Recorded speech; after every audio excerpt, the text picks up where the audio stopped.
Hello and welcome to the latest instalment of MFS's Let's Talk Property podcast, where we connect with industry experts to explore an array of topics within the dynamic world of property. Before we dive into today's episode, I just want to take a moment to share a quick disclaimer. MFS are a bridging loan and buy-to-let mortgage provider and are not financial advisors. The opinions and views expressed in this episode are personal to the host and the guests and may not reflect the views of MFS. For more information on MFS, you can find us at www.mfsuk.com and be sure to keep up with our podcast updates on Instagram at MFS_LTP. Now let's get started. Hello and welcome to the latest episode of the Let's Talk Property with MFS podcast. Today we're lucky enough to have Sean Bowling from SBL Financial here today to talk all things specialist. So Sean, thank you very much for coming today. Thank you for having me. More than welcome, more than welcome. So I thought we jump straight into it. Just explain to listeners a bit about you guys, what you do, and the sort of things you work with generally. Yeah, so we're SBL Financial. We're a specialist mortgage brokerage, but we're also regulated, which a lot aren't, so that's something a little bit quirky. Okay. And we've got a reputation. We're known as the Impossible Guys on LinkedIn. You certainly are. That means we get the weird and the wonderful. And Lynn, who works with me on a daily basis, says if you tell half of England online you're the Impossible Guys, half of England is going to contact you.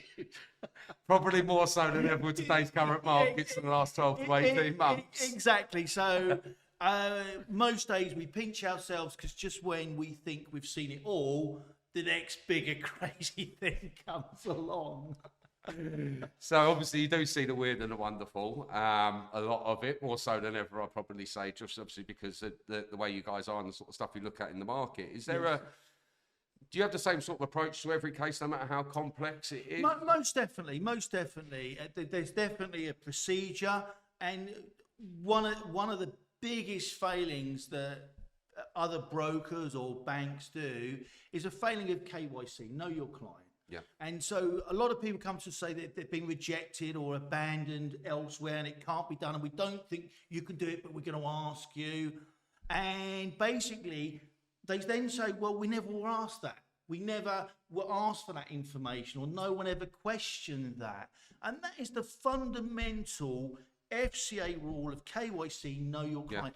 Yeah. And once you do that, you'll find more often than not, there's an opportunity for that client, or he wouldn't have been rejected with that bank. We've actually gone back to banks that they've been rejected with, or lenders, with the right information. Said, you know what? This came in with another broker, but they didn't ask the right questions. And I'd just like to see if we presented it like this and you're aware of that, would you then entertain an application? And we've had situations where they go, actually, now we know that, we're going to do it. And then one of the more extreme cases were an applicant got declined because he had a criminal record and in prison. And what this brokerage hadn't done was check Companies House that there were two people with the same name, same date of birth. We went to this lender and they said, listen, we've had this application in, we've declined it, it's got a criminal record. And it was actually my wife, who also works at the firm, said, no, I don't think he has, but I know exactly why you've said that. And they said, well, why is that? She said, well, actually, there's these two people with the same name on Companies House. One's been in prison and one's not. And the one who's not is our client, who we're presenting you today. And I've just emailed you all this information. And I said, you know what? We're going to do that. That's absolutely fine. Thank you very much. That's absolutely amazing. And it does show the importance of, like you say, KYC, doing your DD on not only the client, the properties themselves, and how you package it and present it to the lender is so important. Yeah, and I think it's all about as well having that engagement with certain lenders, and MFS being a prime example, being on the phone to, Summit, whoever I may be speaking to, and being able to say, you know what, I need to explain this to you. Yeah. Recently, in one of the bigger cases that we've got in with you, we had like a Teams call, and my goodness, that was sort of an hour and a half billing. Summit had a big list. Right, what about this? What about this? What about this?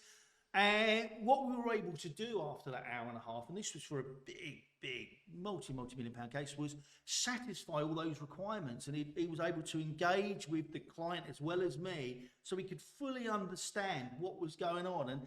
obviously he had his list and went, yep, okay, that one's fine, yep, satisfied, understand that now. Right, so that happened to that. Right, can I have the evidence? Right, okay, that's fine, tick it off. And then we've got to a result where perhaps with other lenders or he'd been to other brokers, they weren't able to offer that level of engagement and it had been declined. And that's I think that's always a good idea, especially on the larger cases. If it's complex and people need answering, it's always easier when everyone just gets on the phone, put their heads together and come up with the end result effectively. And obviously we do a lot of that here at MFS. And you know, we are a solution-led brokerage. You know, rate and solution don't always go hand in hand. No. But what we say to our clients, it's stepping stones. So solution first, talk the problem. We've then got you, and then 6 months, 12 months, 18 months down the line, we're then going to look for the better solution, which will ultimately get you to your rate deal that you're, you know, Get you where you want to be, because I suppose obviously a lot of people will come with either adverse or some sort of issue which will instantly go on a higher rate with most lenders. Exactly, and I think, you know, the broker market's massive, and everybody's got their own niche, etc. But listen, you could go anywhere and get a 300k Barclays mortgage with any broker. They can do that. Yeah. So we're not in that market. We're in the market of offering solutions and helping people. That being said, we still do Barclays, a few Barclays mortgage, should I said, because some people, their lifestyle dictates they can't wait 4 weeks for a slot with a bank or be on hold for 3 hours over lunch, and they want that hand holding or out of hours service, which we're more than happy to oblige. But typically, that's not sort of our market. No, and you obviously know where you sit in the market, and you guys do it very well. Is there any such thing as a no-hope case for you guys? Not really, in the sense that if you've got a client who will engage and work with you, a solution can typically be found, but it may be 6 months or 12 months. Yeah. Because let's have a look at why a case has been declined. It could be that the adverse credit's gone too far, or the documents are all a mismatch. You'd be amazed that the amount of clients who come to us say, oh, I've got to decline this application with another broker. We get the documents in, and the driver's license says one address. The bank statements say another address. The utility bills say another address. So it's very much a process of getting them on track, working with them. If they're saying, you know, there's adverse credit, right, you can't miss anything else. We need to get to that point where you've got 6 months. Or if it's an emergency, if it's something that is an emergency, we look at a bridging solution. But with all bridging, the thing about bridging is, to do good bridging, you have to be on your exit strategy. You have to be on the money. And the exit strategy is as important, if not more important, than the bridge, because bridge is a short-term loan and you can't have a client locked in or be put at a disadvantage. So if you can put a robust structure together, present them with evidence and say, listen, this mortgage lender isn't going to do it now, but if we get this bridge in 6 months, you have not missed any payments, which you won't because it's a retained bridge, they will then do the exit. And as long as you can have a robust exit plan, and I sort of touch base on that, we're seeing more and more people being abandoned in a bridge. Oh my God, yeah. We're seeing a lot of that at the moment as well. Probably got maybe 3 or 4 people again, which were originally on bridges, you know, and last minute have come to us because they've been to all the normal places and they're struggling with it. And there's nothing worse, especially if you're not super experienced, because a lot of people, like you're saying, will use a bridge just to clean up credit, and there's obviously that panic not having your exit in place. And they, you know, and they get, you know, some people, shall we say, are very blasé about, oh yeah, we'll sort it down the line, and then oh no, we don't do that now, and they've just gone for, you know, that quick fix for the client and haven't looked at the longer bigger picture. So what we don't want is what I call shotgun business, where you take the client off at the kneecaps and then thank you very much, I'll wait for the next one to come along. Yeah. You know, and that goes across, you know, they talk about consumer duty now. Yeah. But we like to think we were a bit ahead of the curve by doing our job properly in the first place. So we're making sure, you know, would you like a buildings and contents quote? We've done a quote anyway, just so you can compare. Because if you don't know the information, how can you say you're okay or your deal's as good as you're doing? We're really working on the protection side of things. And it's surprising us that we're putting more effort into it. People are, I was thinking about it, never got round to it. Thanks, you mentioned it. But I think, being a good broker is not just providing the finance service. There's other aspects to property finance that come along with it. Most definitely. And we've had to put procedures in place. So we're really communicating, engaging with our clients on a real regular basis. And don't remember, we do this, you didn't need it at the time, but just don't forget we're able to offer this. And it's really making sure that they have the confidence and trust with us that they keep coming back. We're very lucky in a lot of our clients don't just have one property. They might have 10, 20, some have even got 250, which means, oh my goodness, they're just on the phone constantly. But it's great. And we're also known for doing more one thing at once. So where we talk about solutions for clients, we could do 6 or 7 deals simultaneously at once for a client to put a deal together. Yeah. We did one only the other week where I did 3 bridges simultaneously for a client. So amazing. that's not uncommon. We might do secured loans there as well. Okay. And it's really about putting a package together, because what happens is, especially with these clients, is they're already working on a couple of projects and they can't help themselves. Sean, I've seen this property, I've got to have it. What about these bloody ones we're doing now? We're still doing those, but we need to do it. And I'm like, oh my God, what have I told you? What have I told you? Give me 5 minutes. So they've got this new shiny property they want. And so we have to look at the bridge to buy that. And then they might have a couple of unencumbered properties, so that we might have to bridge those to put this deal together. But not forgetting, you can't just do the bridging without the exit strategy. So then at the same time as we're doing the bridges, we're doing the mortgages. So all the time, the office is very, very busy, because we have one team on bridges, one team on exits, and, so that it's all in harmony and working, and that together. must provide a lot of peace of mind for the clients, because obviously guys like yourself build relationships with companies like MFS and other lenders where criteria, you'll know what they can and can't do. Like you said, if they're on a bridge, you'll know what stage they'll be accepted to go onto a term products. That all adds value. And I think what's very good, we know a lot of the directors and people at these banks, and so when we get a case in, it's at a pressure point, I'm able to pick up the phone and say, listen, this client's landed at our doorstep, we've got a letter of authority, we're going to need a couple of extra weeks, listen, this is what we're doing.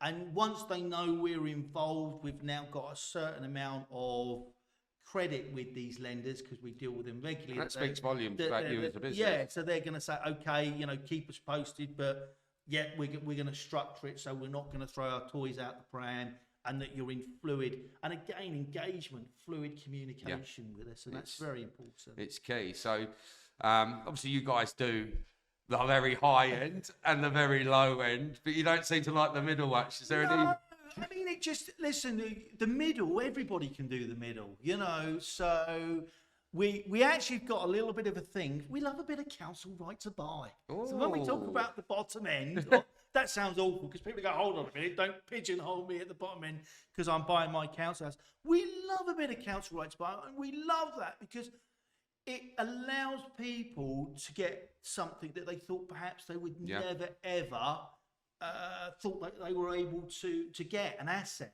And then once they're out of their 5-year period, that they're free, they've all of a sudden got a nice bit of equity.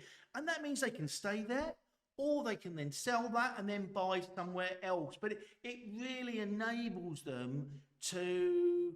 In many respects, they're luckier than first-time buyers. Yeah.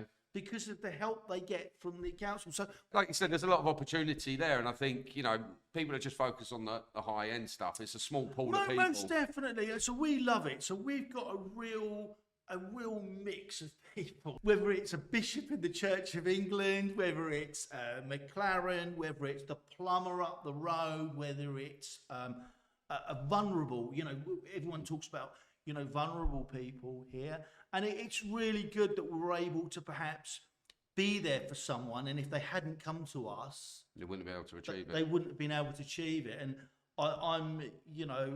what's very important is not only are we regulated, I personally am a member status of the London Institute of Banking and Finance. And what that means is I'm signed up to the ethical charter.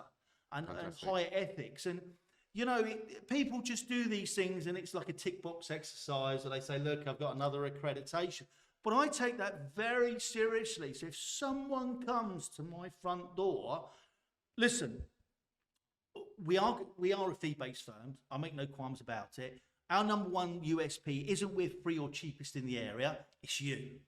Now, you're going to be charged, but what I can tell you is probably a bit more than what you want to pay, but we're not going to take advantage. And it's going to be fair because of what it costs to keep this show on the road. And I take great pride in that, you know, when we hear of people who've been to other firms and they've been paying out thousands up front and then can't help, sorry, try next time, goodbye. We like to sort of be on once we've shown we can do it, then we get the reward, you know, basis. Yeah. Or if I can see somebody who's really in need of our services, being the boss, I can make a judgment call. I can do what I want. Of course. I think it's safe to say it's been an interesting 12 to 18 months within the market. How is your approach to handle these cases? Has it had to change drastically with rate rises, cost of living? I think, well, number one, more and more people are looking for solutions because they're trying the high street or perhaps a more junior broker, and they're struggling because of the challenges that we face. So I think it's about managing clients' expectations. Yeah. And then, you know, it's sometimes there's hard choices. Let's be honest. The expectation is always going to be, there's lenders out there, they're waiting for me. They want to give me their money. Why is it not happening? Because I'm this perfect client. And it's saying, well, not quite. But here's a solution. It's all, you know, I say to all of my team, what's the solution? Yeah, but it's not what I want. I said, that's not what I'm asking. What's the solution? Lenders are now giving clients several options. And what I mean by that, they've potentially got the same product, but 3 variations of that product. Yeah. So they've got, for argument's sake, a lower interest rate fee with a higher arrangement fee, a medium interest rate fee with a medium arrangement fee, and then a higher interest rate with a low interest rate to try and put a deal together. And as I say to some of my advisors, you can't just send an email, because everybody does emails now. Yeah. You know, it's very easy to do an email. You know, show me age game, but back in the day, you know, We're talking the BlackBerry and the fax machine, I loved face to face. I found it so much more engaging. You would always close face to face. Loved it. Now, you know, the big wide world of the internet, and we could be dealing with people in Scotland or expat. You know, we have Teams and Zoom, by the way, now.